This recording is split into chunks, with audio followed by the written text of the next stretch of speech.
इस कहानी का शीर्षक है अकबर का साला। बीरबल की बुद्धि और समस्या को भांप लेने की कला के कारण बादशाह उन्हें खूब पसंद करते थे। इसी कारण से दूसरे लोग बीरबल से उतना ही जलते थे। इन जलने वालों में से एक अकबर का साला भी था। वो हमेशा से ही बीरबल को मिला हुआ खास स्थान लेना चाहता था। बादशाह जानते थे कि बीरबल जैसा कोई और नहीं हो सकता है। वो अपने साले को भी ये बात समझाने की कोशिश करते थे, लेकिन उनका साला हमेशा कहता था कि वो भी काफी बुद्धिमान है। इन सब बातों के कारण एक बार बादशाह के मन में हुआ कि अब ये ऐसे नहीं मानेगा, इसे कुछ कार्य देकर ही समझाने पड़ेगा। तभी अकबर ने अपने साले से कहा कि तुम अपने दिमाग और सूझबूझ से इस कोयले की बोरी को सबसे ज्यादा लालची सेठ दम्बी लाल को बचकर आओ। अगर तुमने ऐसा कर दिया तो मैं तुम्हें तुरंत बीरबल की जगह दे दूंगा। यह बात सुनकर अकबर का साला हैरान हुआ, लेकिन उसे बीरबल की जगह चाहिए थी। इसी सोच के साथ वो कोयले की बोरी लेकर सेठ के पास पहुंच गया। सेठ ऐसे ही किसी की भी बातों में आने वाला नहीं था, इसलिए उसने उसे खरीदने से मना कर दिया। अब अपना उदास चेहरा लेकर अकबर का साला महल लौट आया। उसने कहा कि मैं इसे नहीं बेच पाया। इतना सुनते ही बादशाह ने बीरबल को अपने पास बुलाया। उन्होंने अपने साले के सामने ही बीरबल से कहा कि तुम्हें सेठ दम्बी लाल को यह कोयले की बोरी बेचनी है। बादशाह का आदेश मिलने पर बीरबल ने कहा कि आप एक बोरी बेचने के लिए कह रहे हैं। मैं उस सेठ को एक कोयले का टुकड़ा ही 10,000 में बेच सकता हूँ। यह बात सुनकर अकबर का साला दंग रह गया। अकबर ने कहा कि ठीक है, तुम एक ही कोयले का टुकड़ा बेच आओ। बादशाह का आदेश मिलते ही एक कोयले का टुकड़ा उठाकर बीरबल वहां से चले गए। उन्होंने सबसे पहले एक मलमल के कपड़े का कुर्ता अपने लिए सिलवाया। फिर उसे पहनकर अपने गले में हीरे मोती की मालाएं डाल लीं और महंगे दिखने वाले जूते भी पहन लिए।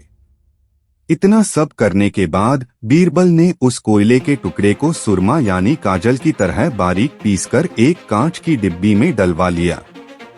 इसी भेष में वो महल के मेहमान घर में आ गए। फिर बीरबल ने एक इश्तिहार दिया कि बगदाद में एक जाने माने शेख पहुंचे हैं जो जादुई सुरमा बेचते हैं।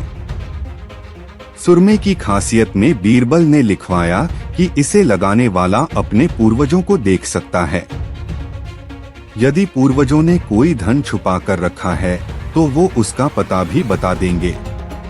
इस इश्तिहार के सामने आते ही पूरे नगर में बीरबल के शेख रूप और चमत्कारी सुरमे की ही बात होने लगी। सेठ दम्बी लाल तक भी यह बात पहुंच गई। उसके मन में हुआ, जरूर मेरे पूर्वज ने धन गाड़ रखा होगा, मुझे तुरंत शेख से संपर्क करना चाहिए। इतना सोचकर दम्बी लाल शेख बने बीरबल के पास पहुंचा। बीरबल ने जानबूझकर उन्हें पहचाना नहीं।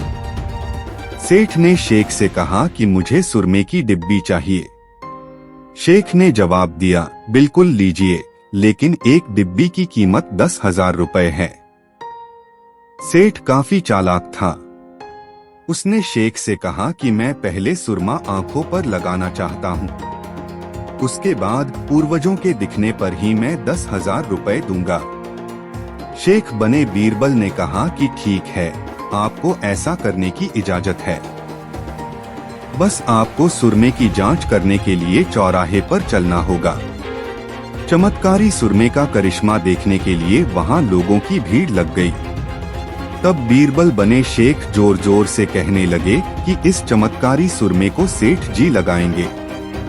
अगर ये सेठ अपने माता पिता की ही औलाद हैं, तो इन्हें सुरमा लगाते ही तुरंत पूर्वज नजर आ जाएंगे। पूर्वज नहीं दिखे तो मतलब यह होगा कि वो अपने माता पिता की औलाद नहीं हैं। असली औलादों को ही यह सुरमा लगाने पर अपने पूर्वज नजर आते हैं। यह सब कहने के बाद शेख ने सेठ के आंखों पर सुरमा लगा दिया और कहा कि आंखें बंद कर लो। सेठ ने आंखें बंद तो की, लेकिन उन्हें कोई भी नहीं दिखा। अब सेठ के मन में हुआ कि मैंने कह दिया कि मुझे कोई नहीं दिखा तो भारी अपमान हो जाएगा। इज्जत को बनाए रखने के लिए सेठ ने आंख खोली और कहा कि हाँ, मुझे अपने पूर्वज दिख गए। इसके बाद गुस्से में लाल सेठ ने बीरबल के हाथ में 10,000 रुपए थमा दिए। अब खुश होते हुए बीरबल महल चले गए। उन्होंने कहा कि लीजिए बादशाह, एक कोयले के 10,000 रुपए, और सारा किस्सा सुना दिया। यह देखते ही बादशाह का साला मुंह बनाकर महल से चला गया। उसके बाद से उसने कभी भी बीरबल की जगह लेने की बात अकबर से नहीं की। कहानी से सीख: किसी से ईर्ष्या नहीं करनी चाहिए और अपनी काबिलियत को साबित करने के लिए बुद्धि का उपयोग करना जरूरी है। आगरा कौन सा रास्ता जाता है? बादशाह अकबर को शिकार करना बहुत पसंद था। एक बार की बात है, बादशाह अकबर अपने सैनिकों के साथ शिकार पर निकले। शिकार करते करते वो इतने आगे चले गए कि वो अपने दल से छूट गए। उनके साथ बस कुछ ही सैनिक रह गए थे। अब शाम होने को थी और सूरज ढलने वाला था। साथ ही अकबर और उनके साथ के सैनिकों को भूख भी सताने लगी थी।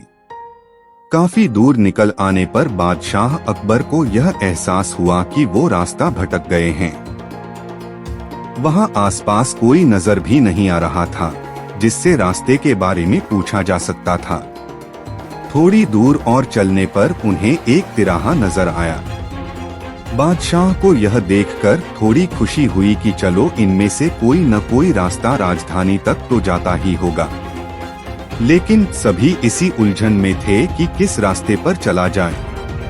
तभी सैनिकों की नजर सड़क किनारे खड़े एक छोटे से लड़के पर पड़ी।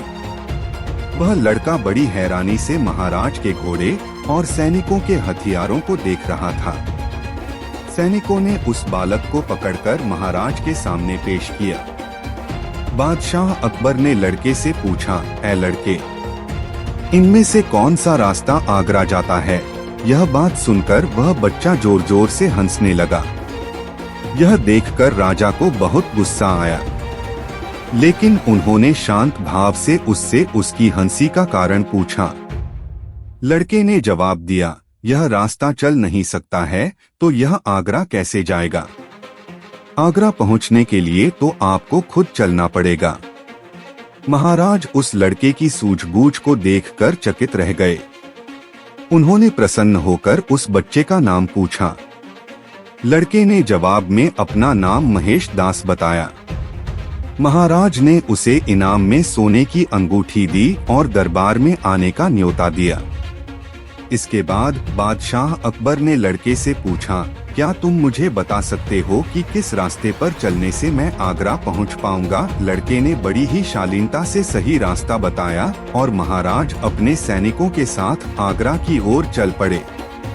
यही लड़का बड़ा होकर बीरबल के नाम से प्रसिद्ध हुआ और बादशाह अकबर के नवरत्नों में से एक कहलाया। कहानी से सीख: इस कहानी से हमें यह सीख मिलती है कि ज्ञान और सूझबूझ का सम्मान करना चाहिए। ऊंट की गर्दन। बीरबल की सूझबूझ और हाजिर जवाबी से बादशाह अकबर बहुत रहते थे। बीरबल किसी भी समस्या का हल चुटकियों में निकाल देते थे। एक दिन बीरबल की चतुराई से खुश होकर बादशाह अकबर ने उन्हें इनाम देने की घोषणा कर दी। काफी समय बीत गया और बादशाह इस घोषणा के बारे में भूल गए। उधर बीरबल इनाम के इंतजार में कब से बैठे थे। बीरबल इस उलझन में थे कि वो बादशाह अकबर को इनाम की बात कैसे याद दिलाएं।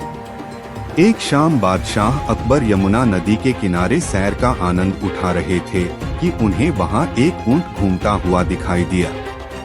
ऊंट की गर्दन देख राजा ने बीरबल से पूछा, बीरबल, क्या तुम जानते हो कि ऊंट की गर्दन मुड़ी हुई क्यों होती है? बादशाह अकबर का सवाल सुनते ही बीरबल को उन्हें इनाम की बात याद दिलाने का मौका मिल गया। बीरबल से झट से उत्तर दिया, महाराज, दरअसल यह ऊंट किसी से किया हुआ अपना वादा भूल गया था, तब से इसकी गर्दन ऐसी ही है। बीरबल ने आगे कहा, लोगों का यह मानना है कि जो भी व्यक्ति अपना किया हुआ वादा भूल जाता है, उसकी गर्दन इसी तरह मुड़ जाती है। बीरबल की बात सुनकर बादशाह हैरान हो गए और उन्हें बीरबल से किया हुआ अपना वादा याद आ गया। उन्होंने बीरबल से जल्दी महल चलने को कहा। महल पहुंचते ही बादशाह अकबर ने बीरबल को इनाम दिया और उससे पूछा, मेरी गर्दन ऊंट की तरह तो नहीं हो जाएगी न? बीरबल ने मुस्कुराकर जवाब दिया, नहीं महाराज। यह सुनकर बादशाह और बीरबल दोनों ठहाके लगाकर हंस दिए। इस तरह बीरबल ने बादशाह अकबर को नाराज किए बगैर उन्हें अपना किया हुआ वादा याद दिलाया और अपना इनाम लिया। कहानी से सीख। इस कहानी से हमें यह सीख मिलती है कि हमें किसी से किया हुआ अपना वादा पूरा जरूर करना चाहिए। तो दोस्तों, आज की हमारी कहानी का शीर्षक है 3 सवाल। अगर आपने हमारी चैनल को अभी तक सब्सक्राइब नहीं किया है तो यह वीडियो देखने के बाद तुरंत लाइक, शेयर और सब्सक्राइब कर दीजिए। कीजिए ना।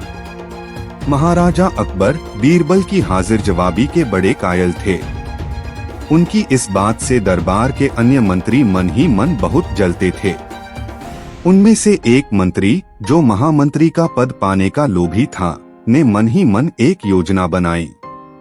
उसे मालूम था कि जब तक बीरबल दरबार में मुख्य सलाहकार के रूप में है, उसकी यह इच्छा कभी पूरी नहीं हो सकती। एक दिन दरबार में अकबर ने बीरबल की हाजिर जवाबी की बहुत प्रशंसा की। यह सब सुनकर उस मंत्री को बहुत गुस्सा आया। उसने महाराज से कहा कि यदि बीरबल मेरे 3 सवालों का उत्तर सही दे देता है तो मैं उसकी बुद्धिमत्ता को स्वीकार कर लूंगा, और यदि नहीं तो इससे यह सिद्ध होता है कि वह महाराज का चापलूस है। अकबर को मालूम था कि बीरबल उसके सवालों का जवाब जरूर दे देगा, इसलिए उन्होंने उस मंत्री की बात स्वीकार कर ली। उस मंत्री के 3 सवाल थे। 1. आकाश में कितने तारे हैं? 2. धरती का केंद्र कहाँ है? 3. सारे संसार में कितने स्त्री और कितने पुरुष हैं? अकबर ने फौरन बीरबल से इन सवालों के जवाब देने के लिए कहा और शर्त रखी कि यदि वह इनका उत्तर नहीं जानता है तो मुख्य सलाहकार का पद छोड़ने के लिए तैयार रहे। बीरबल ने कहा, तो सुनिए महाराज। पहला सवाल। बीरबल ने एक भेड़ मंगवाई और कहा, जितने बाल इस भेड़ के शरीर पर हैं, आकाश में उतने ही तारे हैं। मेरे दोस्त, गिनकर तसल्ली कर लो, बीरबल ने मंत्री की तरफ मुस्कुराते हुए कहा। दूसरा सवाल। बीरबल ने जमीन पर कुछ लकीरें खींची और कुछ हिसाब लगाया।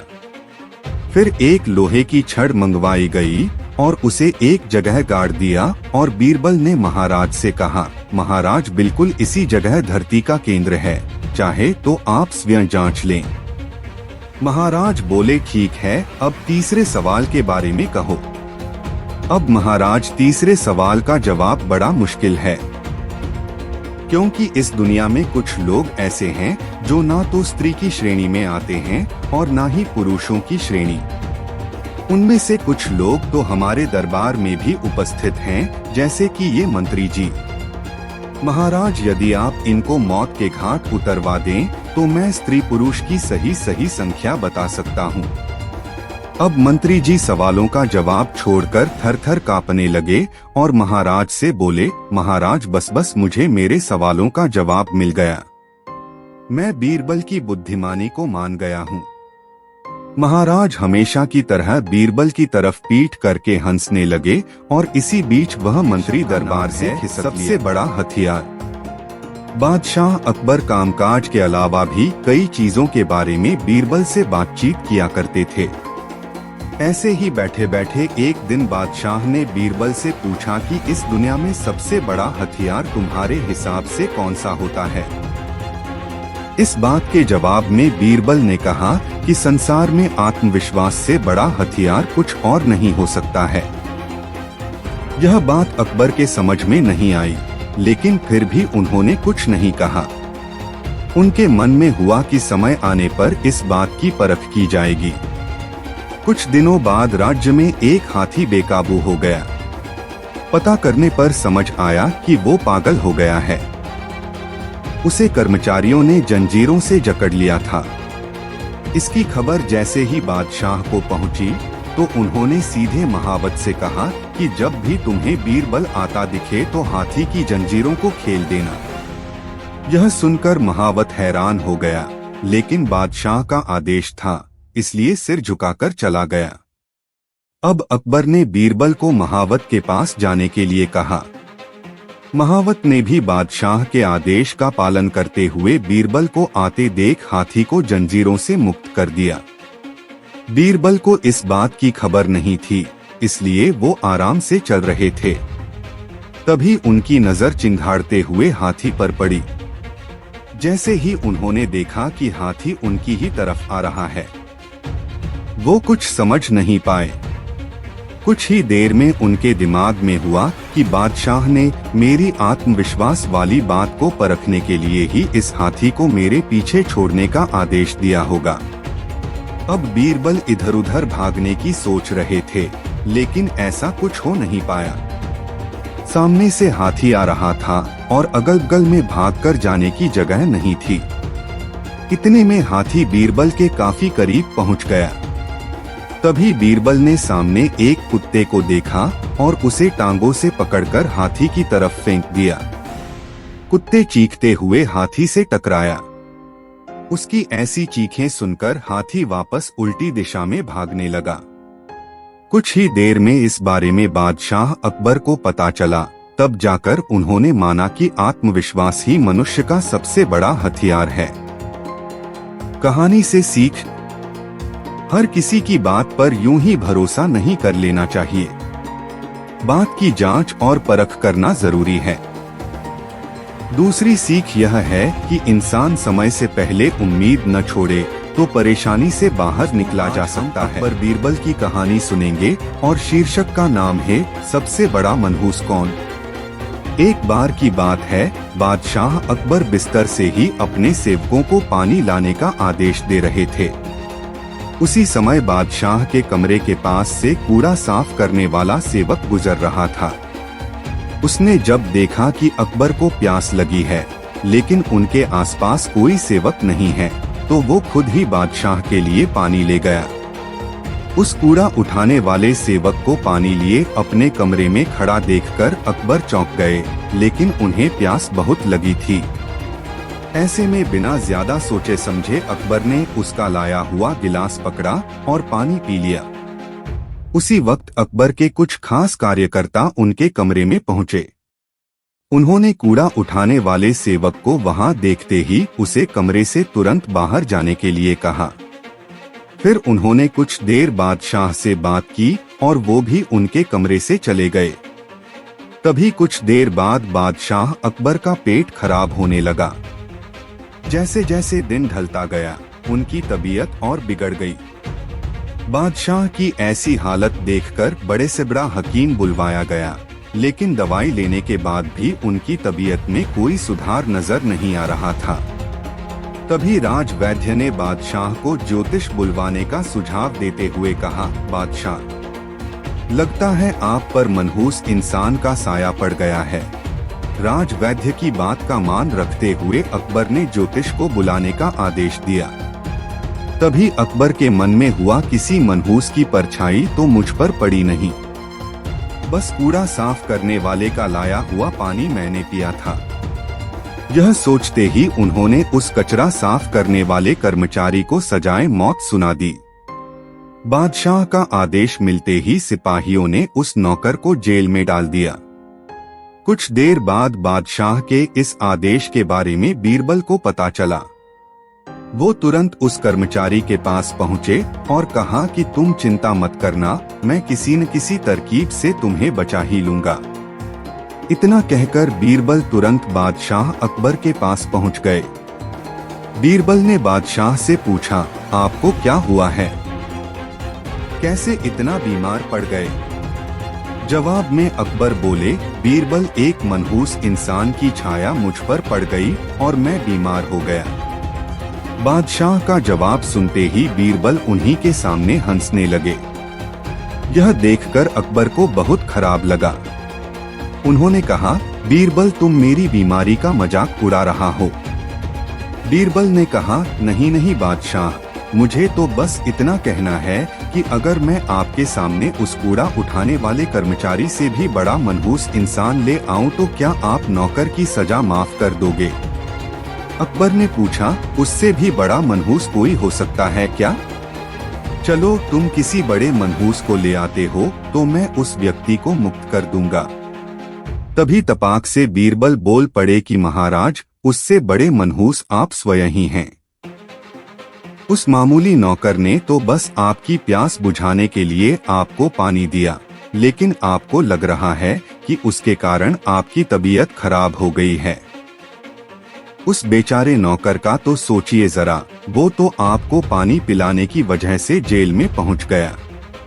सुबह सुबह आपको देखने की वजह से उसका दिन तो छोड़िए, पूरा जीवन बर्बाद हो गया।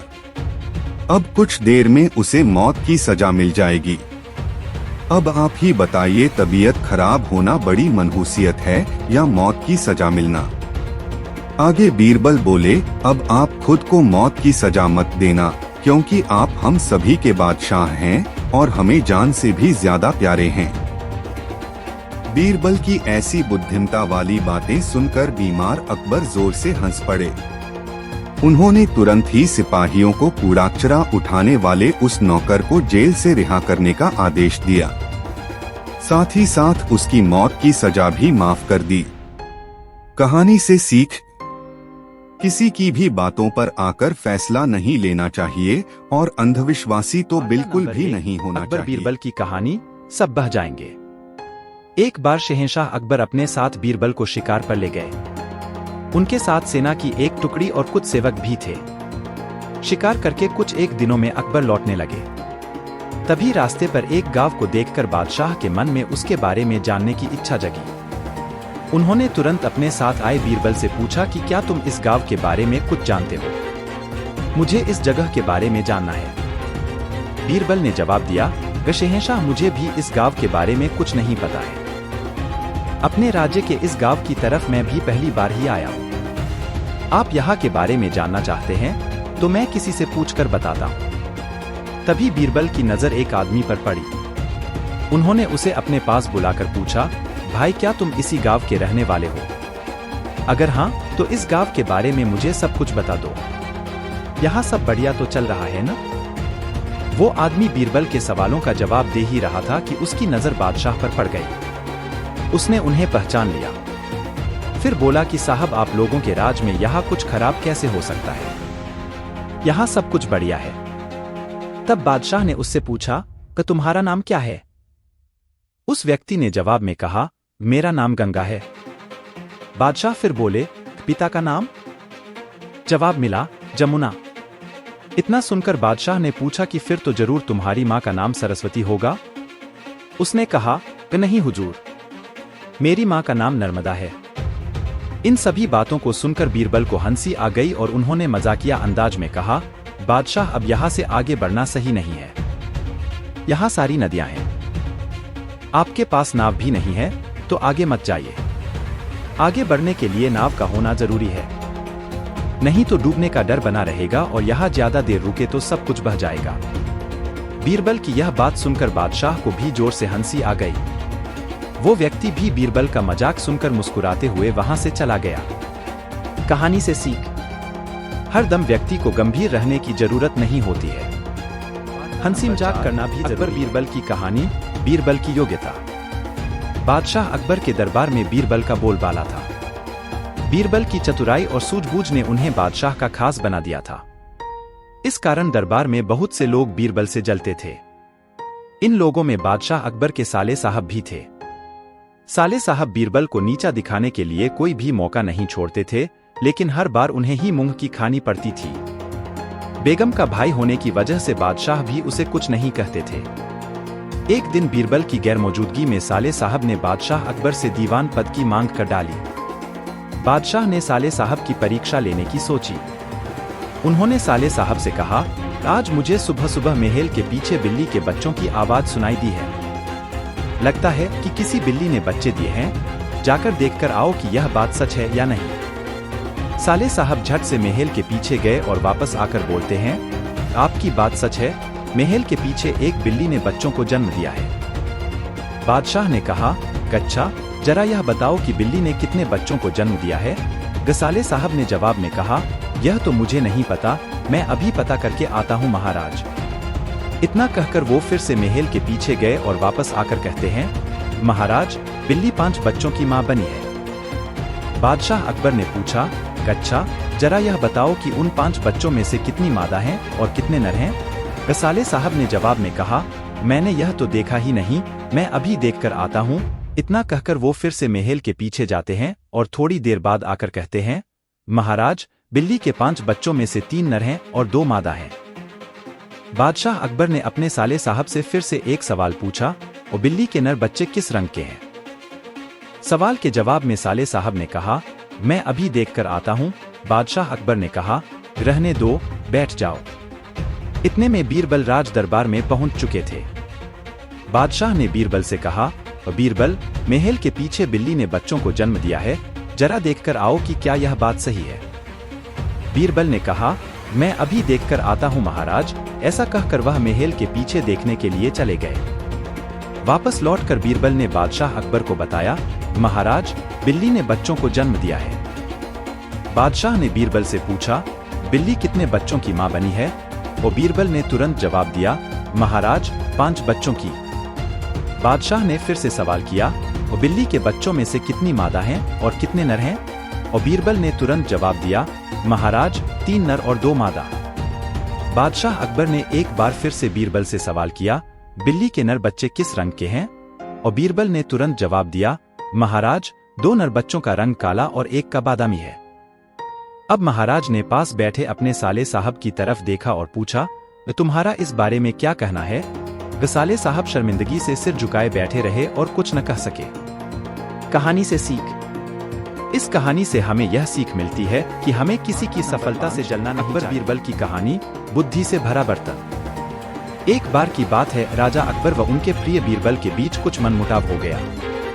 इसके चलते राजा ने बीरबल को राज्य से दूर जाने की सजा दे दी। इस परिस्थिति में भी बीरबल ने हार न मानी और उन्होंने अन्य गांव जाकर वेश बदलकर खेती करना शुरू किया। अब वह एक किसान के रूप में अपना जीवन गुजारने लगे।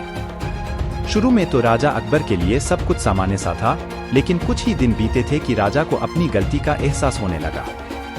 वह अपनी दैनिक दिनचर्या में बीरबल को याद करने लगे थे। जब भी उनके समक्ष कोई मुश्किल परेशानी आती तो उन्हें बीरबल की कमी खूब खलती थी। एक दिन राजा अकबर से रहा न गया। उन्होंने अपने सेनापति को बुलाया और उन्हें बीरबल को ढूंढ लाने का आदेश दिया। राजा की आज्ञा अनुसार हर गांव, हर गली में बीरबल की खोज शुरू की गई। सभी सैनिकों ने हर एक कोना छान मारा, लेकिन वे बीरबल को ढूंढ न सके। राजा को जब इस बात की जानकारी मिली तो वे बड़े निराश हुए। अब बीरबल से मिलने की उनकी बेचैनी और बढ़ने लगी थी। अचानक राजा के मन में एक उपाय आया। उन्होंने आदेश दिया कि सभी गांव के मुखिया को संदेश भेजा जाए कि उन सभी को एक बर्तन के अंदर बुद्धि डालकर राजा को भेजना होगा। जो भी इस आदेश को पूरा नहीं करेगा, उसे इसके बदले एक बर्तन में हीरे जवाहरात भरकर राजा को भेजना पड़ेगा। सभी गांववासी राजा के इस अजीबोगरीब आदेश को सुनकर परेशान थे। सभी यह सोचकर हैरान थे कि बुद्धि को किस तरह एक बर्तन में भरा जाए। बुद्धि तो सभी के पास उपलब्ध थी, लेकिन उसे किस तरह एक बर्तन में डालना है, यह सोचकर सभी परेशानी में थे। ऐसा न कर पाने की अवस्था में उन्हें उसी बर्तन को कीमती हीरे जेवरों से भरना था, जो कि इससे भी बड़ी समस्या थी। वहीं जिस गांव में बीरबल एक सामान्य किसान का वेश बनाकर रह रहे थे, वहां भी राजा का यह आदेश चर्चा का विषय बना हुआ था। गांव के सभी बड़े बुजुर्ग निराश होकर बैठे हुए थे कि वहां बीरबल आए और उन्होंने कहा कि वह इस समस्या का समाधान निकाल सकते हैं। पहले तो किसी को भी इस बात का यकीन नहीं हुआ, लेकिन उनके पास बीरबल पर विश्वास करने के अलावा और कोई रास्ता नहीं था। इसलिए इस काम की बागडोर बीरबल को सौंपी गई। उस वक्त गांव में तरबूज की फसल उगाने का समय था। बीरबल ने तरबूज के पौधे की एक बेल को एक बर्तन में डाला। धीरे धीरे उस बेल में तरबूज का फल लगने लगा और समय के साथ ही तरबूज ने बर्तन का आकार ले लिया। जैसे ही बर्तन तरबूज से पूरा भर गया, बीरबल ने बेल को फल से अलग किया और उस बर्तन को तरबूज समेत राजा के दरबार में भिजवा दिया। साथ में यह संदेश भी भेज कि उस बर्तन के अंदर बुद्धि भरी है और राजा को बर्तन को बिना तोड़े ही बुद्धि को निकालना होगा। जैसे ही राजा ने तरबूज से भरा हुआ बर्तन देखा व उसे निकालने की शर्त सुनी तो उन्हें यकीन हो गया कि ऐसा विचार केवल बीरबल का ही हो सकता है। उन्होंने जल्दी से अपना घोड़ा मंगवाया और बीरबल को अपने साथ वापस लाने के लिए गांव की ओर चल दिए। कहानी से सीख। इस कहानी से हमें यह शिक्षा मिलती है कि हर मुश्किल सवाल का कोई न कोई जवाब जरूर होता है। हमें केवल थोड़ा हटकर सोचने की जरूरत। अकबर बीरबल की कहानी, लहरें गिनना। एक बार की बात है, बादशाह अकबर के दरबार में उनसे नौकरी मांगने की फरियाद लेकर एक व्यक्ति पहुंचा। उसकी कुछ देर बातें सुनने और बुद्धि की परीक्षा लेने के बाद बादशाह ने उसे चुंगी यानी टैक्स वसूलने वाला अधिकारी बना दिया। बीरबल भी उस दरबार में मौजूद थे। उन्होंने उसे कुछ देर ध्यान से देखने के बाद कहा कि बादशाह, यह व्यक्ति ज्यादा ही चालाक लग रहा है। यह जल्द ही कुछ न कुछ बेईमानी जरूर करेगा। होते होते कुछ समय गुजरा और तब तक उस व्यक्ति ने टैक्स वसूलने का काम पूरी तरह संभाल लिया था। एक दिन बादशाह अकबर के पास एक दो व्यक्ति उस अधिकारी की शिकायत लेकर आए। शिकायतें मामूली थीं, इसलिए उन पर ज्यादा किसी ने ध्यान नहीं दिया। उसके बाद रिश्वत लेने और जनता को परेशान करने के आरोप भी उस अधिकारी पर लगने लगे। इतनी शिकायतें आने पर बादशाह ने सोचा कि इसका तबादला ऐसी जगह कर देता हूं जहां इसे बेईमानी करने का मौका ही न मिल पाए। इतना सोचते ही बादशाह ने फैसला किया कि उसे अस्तबल का मुंशी बनाया जाएगा। फिर अकबर ने मन में कहा कि अब घोड़ों की लीद उठवाने के काम में ये क्या ही बेईमानी कर पाएगा। वहां मुंशी के पद पर पहुंचते ही उस व्यक्ति ने फिर रिश्वत लेना शुरू कर दिया। उसने सीधे घोड़े की देखभाल करने वालों से कह दिया कि तुम लोग घोड़ों को कम दाना पानी खिलाते हो।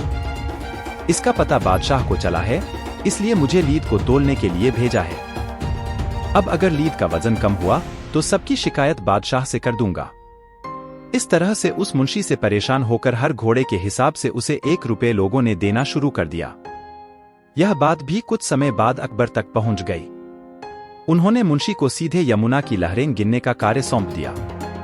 फिर बादशाह के मन में हुआ कि अब यहाँ तो यह कोई बेईमानी कर ही नहीं पाएगा। कुछ ही दिनों में जैसे ही वो व्यक्ति यमुना किनारे पहुंचा तो वहां भी उसने अपना दिमाग दौड़ा लिया। वो नाव से सवारी करने वालों को रोक रोक कर कहता कि मैं लहरें गिन रहा हूं, ऐसे में तुम लोग यहाँ से नहीं निकल सकते हो। इसी जगह पर 2-3 दिन तक रुकना होगा। रोज रोज ऐसी बातें सुनकर नाव चलाने वालों ने अपने कार्य को जारी रखने के लिए उसे 10-10 रुपए की रिश्वत देना शुरू कर दिया। अब यमुना किनारे भी वो व्यक्ति खूब बेईमानी कर रहा था। 1-2 महीने में यह बात भी बादशाह तक पहुंच गई। तभी अकबर ने एक लिखा हुआ आदेश भिजवाया, नाव को रोको मत, जाने दो। वो व्यक्ति चतुर था, उसने बादशाह के आदेश वाले पत्र को नावों को रोको मत जाने दो कर दिया था। इस थोड़ी हेरफेर के बाद उसने अकबर का आदेश वहां टंगवा दिया। आखिर में उससे परेशान होकर बादशाह ने उसे नौकरी से ही निकाल दिया। तभी बादशाह को बीरबल की बात याद आ गई कि ये आदमी बेईमानी जरूर करेगा। तब उनके मन में हुआ कि मुझे उसे पहली गलती में ही कठोर दंड देना चाहिए था। कहानी से सीख। दुष्ट अपनी दुष्टता और बेईमान अपनी बेईमानी कहीं भी जाने पर नहीं छोड़ता। अकबर बीरबल की कहानी, सारा जग बेईमान। बादशाह अकबर और बीरबल हमेशा की ही तरह एक दिन बैठकर अपनी प्रजा के बारे में बात कर रहे थे। बातों ही बातों में बादशाह ने कहा कि बीरबल, तुम्हें पता है हमारी प्रजा बेहद ईमानदार है। इसका जवाब बीरबल ने ये कहते हुए दिया कि बादशाह सलामत, किसी भी राज्य में लोग पूरी तरह से ईमानदार नहीं होते हैं। सारा जग ही बेईमान है। बादशाह को बीरबल की यह बात पसंद नहीं आई। उन्होंने पूछा, बीरबल तुम ये कैसी बात कर रहे हो? बीरबल ने उत्तर दिया कि मैं एकदम सत्य कह रहा हूं। आप चाहो तो मैं अपनी बात अभी साबित कर सकता हूं। इतना आत्मविश्वास देखकर बादशाह बोले, ठीक है, जाओ तुम अपनी बात को सच साबित करके दिखाओ। बादशाह अकबर से इजाजत मिलते ही बीरबल पूरी प्रजा की बेईमानी बाहर लाने के लिए तरकीब सोचने लगे। उनके मन में हुआ कि लोग खुलकर बेईमानी नहीं करते हैं, इसलिए कुछ अलग करना होगा। यह सोचते ही उन्होंने पूरे राज्य में यह ऐलान कर दिया कि बादशाह एक बड़ा सा भोज करना चाह रहे हैं। उसके लिए वो चाहते हैं कि पूरी जनता अपना योगदान दे। बस आप लोगों को ज्यादा कुछ नहीं, 1 लोटा दूध पतीले में डालना होगा। इतना ही प्रजा की तरफ से काफी है। इस बात का ऐलान करवाने के बाद जगह पर एक दो बड़े बड़े पतीले रखवा दिए गए। इतना बड़ा पतीला और राज्य की जनसंख्या को ध्यान में रखते हुए उसमें लोगों ने शुद्ध दूध डालने के बजाय पानी मिला हुआ दूध डाला। किसी किसी ने तो सिर्फ पानी ही डाल दिया। हर किसी के मन में यही होता था कि सामने वाले ने तो दूध ही डाला होगा। अगर मैं पानी या पानी मिला हुआ दूध डाल दूंगा तो क्या ही हो जाएगा। शाम तक पतीलों में दूध इकट्ठा हो गया। बीरबल अपने साथ बादशाह अकबर और कुछ रसोइयों को उन जगहों पर ले गए जहां पतीले रखे गए थे। बादशाह ने जिस भी पतीले में देखा तो दूध नहीं, सिर्फ सफेद पानी ही दिखा। रसोइयों ने भी कहा कि महाराज ये दूध नहीं है, ये सारा पानी ही है। इसमें मुश्किल से आधे से 1 लोटा दूध होगा, जिसकी वजह से इसका रंग हल्का सफेद है, वरना ये पानी से ज्यादा कुछ नहीं। इन सारी चीजों को देखकर बादशाह अकबर हैरान हो गए। उनके मन में हुआ कि मैं तो सबको ईमानदार समझता था, लेकिन बीरबल की ही बात सच निकली। उन्होंने बीरबल को कहा कि तुम ठीक ही कहते थे, मुझे हकीकत समझ आ गई है। इतना कहते हुए बादशाह, बीरबल और रसोइये वापस महल आ गए। कहानी से सीख, किसी पर भी अंधा भरोसा नहीं करना चाहिए। मौका मिलने पर लोग बेईमानी करने से चूकते नहीं हैं।